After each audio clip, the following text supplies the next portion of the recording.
Et salut Incandescence, j'espère que vous êtes en forme et on se retrouve aujourd'hui, bien évidemment vous l'avez compris, changement de plan, on va pas parler du coup du passé d'Azeroth et du passé des anciens personnages comme j'ai pu vous l'annoncer, mais bel et bien de son avenir et du coup de la prochaine extension Midnight.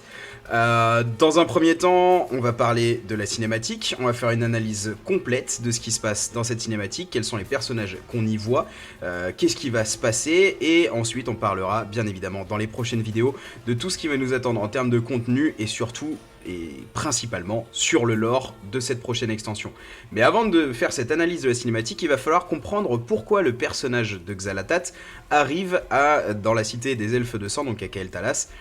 Qu'est-ce qu'elle fout là et pourquoi elle veut absolument défoncer tous les elfes. Et bah pour ça, il va falloir revenir là où nous en sommes actuellement, donc sur le combat contre Dimensius lors du raid de la Manaforge Omega.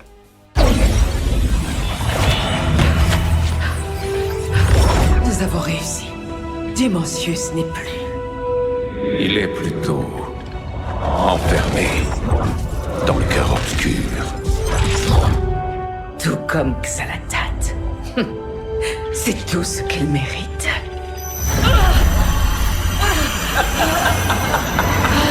Non! Attendez!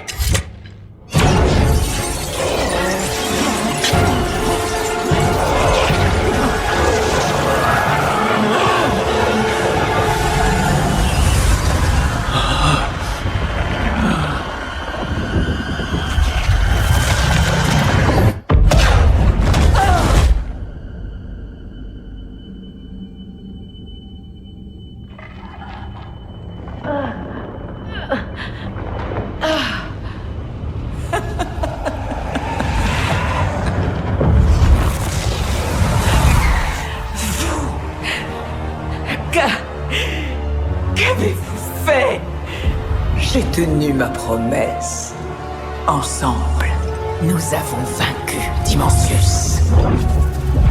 J'ai maintenant tout ce qu'il me faut pour obtenir ce qui me revient. Oh, ce fut un vrai plaisir, Aléria. Mais notre petit jeu s'achève.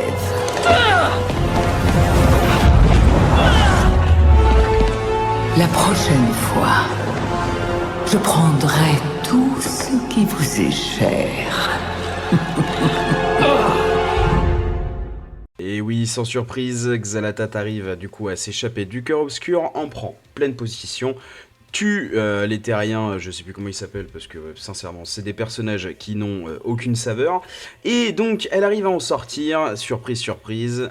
Et bien évidemment, ce qui se passe, c'est qu'elle arrive à s'emparer du cœur obscur, elle menace Aléria, et dans cette cinématique-là, ce qu'on voit et ce qu'on entend, c'est que Xal'atath précise qu'elle va anéantir l'intégralité du monde, qu'elle va également détruire tout ce que Aléria chérit. Et Aléria est une elfe du vide, donc une ancienne haut-elfe. Elle appartient à la cité de Kael Talas, c'est là qu'elle a grandi, c'est là que ses amis et sa famille se trouvent, ainsi que son fils Arator. Et Xal'atath, avec ce nouveau pouvoir à l'intérieur du cœur obscur, le pouvoir de Dimensius, elle va réussir à faire venir dans notre plan à nous des êtres et des créatures du vide qu'il va falloir bien évidemment combattre pour empêcher Xal'atath d'avancer. Le problème c'est que, bien évidemment, on est qu'au milieu de la World Soul Saga, évidemment il va se passer des dingueries et on les attend toujours.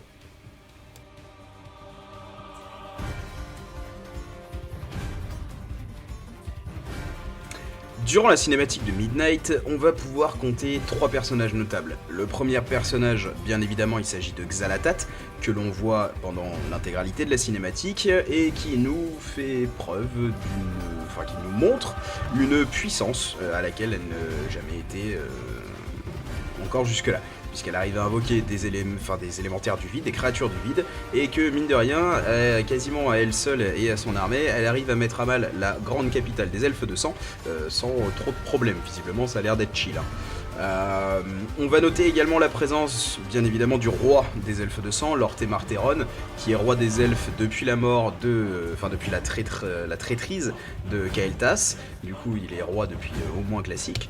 Et la présence de Liadrin. Alors, Liadrin, le fait de l'avoir là, c'est un peu chelou, mais soit, ok, très bien. C'est un des paladins des elfes, un des paladins les plus connus des elfes de sang.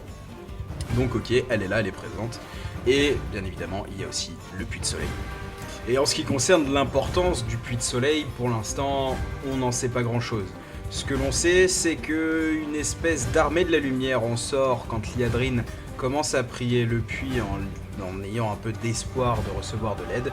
Et cette armée, qui ressemble quand même à 99% à des gros paladins, et bah elle sort et elle met sa raclée du coup aux forces armées de Xal'atath. On ne sait pas si les paladins qui sortent du puits sont des paladins ratis ou quoi que ce soit. Plusieurs théories courent à ce sujet, mais pour l'instant rien de concret et bien évidemment je vous tiens au courant. Et voilà les amis, il en est terminé pour cette analyse de la cinématique. Nous on va se retrouver au mois d'octobre, donc voilà je vais continuer une vidéo par mois. Donc on se retrouve au mois d'octobre et cette fois-ci on va parler réellement de ce qui nous attend durant l'extension Midnight. Et on va parler du coup des zones, des 4 premières zones dans lesquelles on va pouvoir faire notre phase de pexing. Et globalement de pourquoi est-ce qu'on va là-bas, qu'est-ce qu'on sait déjà sur ces zones-là. Et voilà, on va parler de tout ça jusqu'à la sortie de l'extension. Donc une vidéo par mois sur Midnight jusqu'à la sortie de l'extension. On va parler des raids, on va parler des donjons, on va parler des gouffres, voilà, de tout le contenu et de toute l'histoire qui nous attend. Bien évidemment, à la fin, là on est encore actuellement sur le raid de la Manaforge Omega, mais il nous reste 2 mises à jour mineures qui vont sortir, qui vont rajouter du contenu à tout ça, et bien évidemment, on en parlera aussi. Sur ce, moi je vous souhaite une très très belle soirée, et je vous dis à la prochaine. Ciao, bisous.